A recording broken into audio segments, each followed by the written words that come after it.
Good morning.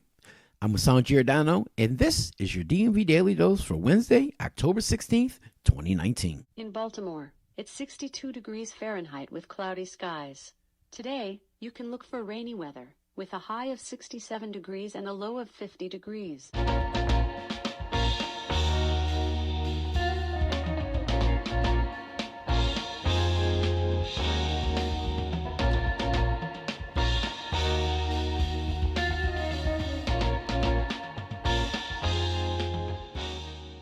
On this day, in 1813, the Battle of Leipzig, the largest battle in Europe prior to World War I, Napoleon's forces were defeated by Prussia, Austria, and Russia. And in 1934, Mao Zedong and 25,000 troops began their 6,000-mile long march from the south of China to the north and the west. And in 1962, the Cuban Missile Crisis begins as President John F. Kennedy is shown photos confirming the presence of Soviet missiles in Cuba. And last but certainly not least, in 1995, 24 years ago to the day, the largest gathering of African American men marched on Washington as the Million Man March was called by Nation of Islam minister Louis Farrakhan and was held on and around the National Mall. In sports, the Baltimore Ravens lost the Joker on Sunday, as safety Deshaun Elliott was lost for the rest of the season with a knee injury, only a week after losing starting safety and defensive leader Tony Jefferson for the rest of the season as well. And while they continue to deal with injuries to cornerbacks Tavon Young, who remains on the injured reserve list, Jimmy Smith, who has missed the past 5 games, and now Maurice Kennedy, who is week to week with a hamstring injury, they went out and picked up a Pro Bowl quarterback from the LA Rams after the Rams upgraded their secondary by trading multiple first-round picks to the Jaguars for cornerback Jalen Ramsey. But it was the 26-year-old Marcus Peters who was traded to the Baltimore Ravens in exchange for inside linebacker Kenny Young, as well as an undisclosed pick in the 2020 NFL Draft. Now, the Ravens lead the AFC North Division by 2 games and face the Seattle Seahawks this Sunday at 4:25 in Seattle before heading into their bye week, before welcoming the New England Patriots to M&T Bank Stadium on November 3rd for a Sunday night game against Tom Brady and the crew. And a few days after the Washington Mystics brought home the District of Columbia's first ever WNBA championship, the Washington Nationals baseball team swept the St. Louis Cardinals in the National League Championship Series to advance to their first ever World Series appearance. Now, the Nationals will face either the New York Yankees or the Houston Astros in the World Series, while the Astros took a 2-1 lead in that series last night with a 4-1 victory over the Yankees. Let's go Nats. An education funding work group known as the Kirwan Commission passed recommendations on Tuesday that would increase education spending in Maryland by $4 billion annually over the next decade, but not without some reservations from members on the panel. As reported on by Maryland Matters' Danielle Gaines, the plan will require state funding to steadily increase over the next decade into an additional $2.77 billion in state aid will go to schools in 2030.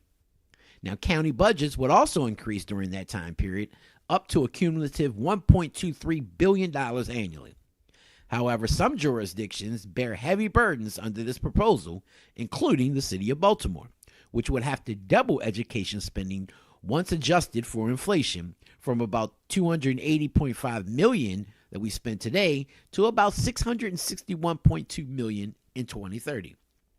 Now, other counties would see steep increases in their local education funding obligations as well. Prince George's County would have to increase funding by about 38% to $1.3 billion annually in 2030, while Kent County would have to increase funding by about 41% over the next decade. And Talbot County would face about a 40% increase in local spending. Now, several counties already put more into their local education systems than the new formula will require, including Allegheny, Calvert, Carroll, Charles, Howard, Queen Anne's, St. Mary's, and Somerset counties. These counties will be required to continue their education funding efforts through an annual maintenance of effort calculations, but would not necessarily need to dramatically increase funding to meet the education reforms proposed by the Kirwan Commission on Innovation and Excellence in Education. Now, Harford County, Executive Barry Glassman, a Republican member of the group, said that clearly there are winners and losers, who, as president of the Maryland Association of Counties, says that he could not bring himself to vote one way or another on the proposed funding formula. The work group and the commission chairman, who was named after William E. Britt Kirwan, interjected, noting that every school district in the state will see an increase in state funding over the next decade, between 22 and 43% over current state funding levels. But Glassman pressed his concerns about the local funding burdens. Quote, if you're a poor Eastern Shore county and you have to come up with $1 million and you can't come up with it, you're not a winner, Glassman responded. Now, the Baltimore man charged with shooting a 2-year-old boy in what police said was an act of road rage was ordered held without bail on Tuesday. Javon Johnson, 33 years old, is charged with attempted murder, assault, and various handgun-related charges, according to police. And last night's presidential Democratic debate saw a lot of criticism being thrown at United States Senator Elizabeth Warren, which shows that her stock has rose over the past few weeks and may be the current frontrunner in the crowded field of Democratic candidates looking to replace President Donald Trump in 2020.